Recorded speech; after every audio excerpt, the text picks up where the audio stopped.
মাত্র এই 4টি উপকরণ দিয়ে ভ্যাকসিন না করেও দেশি মুরগি 12 মাস সুস্থ রাখতে পারবেন। আমাদের দেশে দেশি মুরগি পালন খুবই জনপ্রিয়।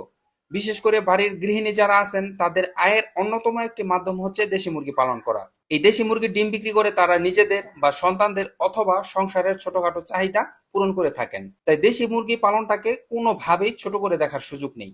কিন্তু সমস্যা একটাই, তা হলো মুরগি বারবার অসুস্থ হয়ে পড়ে। হঠাৎ কাশি, পাতলা পায়খানা বা খাওয়ার রুচি কমে যাওয়া, এইসব কারণে অনেক সময় পুরো খামারের বা বাড়ির সবগুলো মুরগি একসাথে ক্ষতি হয়ে যায়। এর অন্যতম কারণ হচ্ছে সঠিক সময় মুরগিকে ভ্যাকসিন না দেওয়া। যখন মুরগি অসুস্থ হয়ে পড়ে তখন হয়তো আপনি বুঝতে পারেন না কি করা উচিত। ঠিক এই সময়টাতে আপনার যদি আমার দেখানো মাত্র এই 4টি ঘরোয়া উপাদান দিয়ে তৈরি করা ঔষধটি খাওয়াতে পারেন, তাহলে আপনার মুরগিকে আর ভ্যাকসিন করতে হবে না। ভ্যাকসিন না করেও দেশি মুরগি 12 মাস সুস্থ রাখতে পারবেন। ভিডিওটি যদি ভালো লাগে তাহলে ভিডিওটিতে একটি লাইক ও চ্যানেলটি সাবস্ক্রাইব করবেন, নয়তো করার দরকার নেই। প্রথমেই আসুন জেনে নেই কি খাওয়াবেন এবং কেন এগুলো ভ্যাকসিনের বিকল্প। দারুচিনি হলো প্রাকৃতিক জীবাণুনাশক। এটা মুরগির শরীর থেকে ক্ষতিকর ব্যাকটেরিয়া দূর করে এবং সর্দি কাশিতে দারুণভাবে কাজ করে। বাসক পাতা কাশি, সর্দি আর শ্বাসকষ্টের জন্য অতি কার্যকরী। এটা মুরগির শ্বাসতন্ত্র পরিষ্কার রাখে এবং শ্বাসকষ্টজনিত যত সমস্যা আছে তা থেকে মুরগিকে সুরক্ষিত রাখে।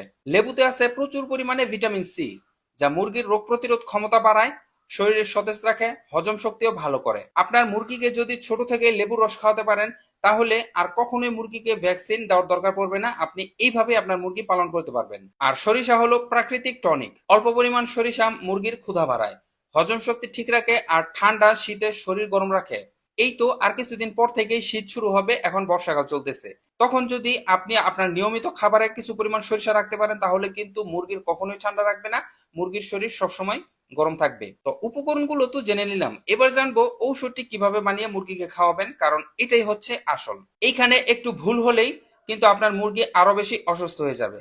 তাই ভিডিওর এই অংশটুকু খুব মনোযোগ দিয়ে দেখবেন। ভিডিওতে আপনারা যত বেশি কমেন্ট করেন আমার তত বেশি ভালো লাগে। কমেন্ট করার কোনো টপিক খুঁজে না পেলে আপনি কোন জেলা থেকে এখন আমার এই ভিডিওটি দেখতেছেন এটাও আমাকে জানাতে পারেন। তাই কমেন্টে আপনার জেলার নাম লিখে যাবেন প্লিজ। প্রথমেই 2 টুকরো দারুচিনি এটার মধ্যে দিয়ে দিব। আগে থেকেই গুঁড়ো করা থাকলে আস্তাটার দেওয়ার প্রয়োজন নেই, সামান্য পরিমাণ গুঁড়ো নিয়ে নিব। এর সাথে 1 মুঠো বাসক পাতা ভালো করে পরিষ্কার করে এটাতে দিয়ে দিব। সাথে 2 চা চামচ সরিষা দিয়ে দিব। এখন এটাকে খুব ভালো করে পিষে গুঁড়ো করে নিব। তারপর একটি পাত্রে 1 লিটার পানিতে এই উপকরণগুলো দিয়ে ভালো করে মিশিয়ে নিব এবং এইটাকে 2 থেকে 3 ঘন্টার মতো রেখে দিব, যাতে উপকরণগুলো খুব ভালো করে পানির সাথে মিশে যায়। এবার এই পানিটা ভালো করে ছেঁকে নিব। এইবার এই পানিটাতে সবচেয়ে কার্যকরী উপাদানটি আমরা দিব, তা হচ্ছে লেবুর রস। এইটা দিয়ে পানিটা আবারও ভালো করে মিশিয়ে এই পানিটাই মুরগির পানির পাত্রে দিয়ে দিব। এইভাবে সপ্তাহে 1 দিন খাওয়ালেই যথেষ্ট।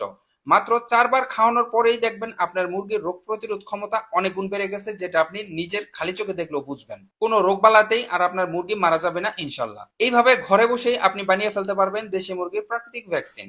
এখন বাজারের নামি দামি ঔষধ না খাইয়ে ভ্যাকসিন ছাড়াই আপনি সারা বছর মুরগি পালন করতে পারবেন এবং সুস্থ রাখতে পারবেন। এইটা নিয়মিত ব্যবহার করলে মুরগি সুস্থ থাকবে, ডিমও বেশি দিবে, আর আপনার ভ্যাকসিনের বা বাজারের ক্ষতিকর ঔষধের পিছনে কারিগরি টাকা ঢালতে হবে না। ছোট থেকেই আপনার মুরগির বাচ্চাগুলোকে ভ্যাকসিন দিয়ে সুস্থ রাখতে পারবেন, যা আমি এই ভিডিওতে বিস্তারিত আলোচনা করেছি।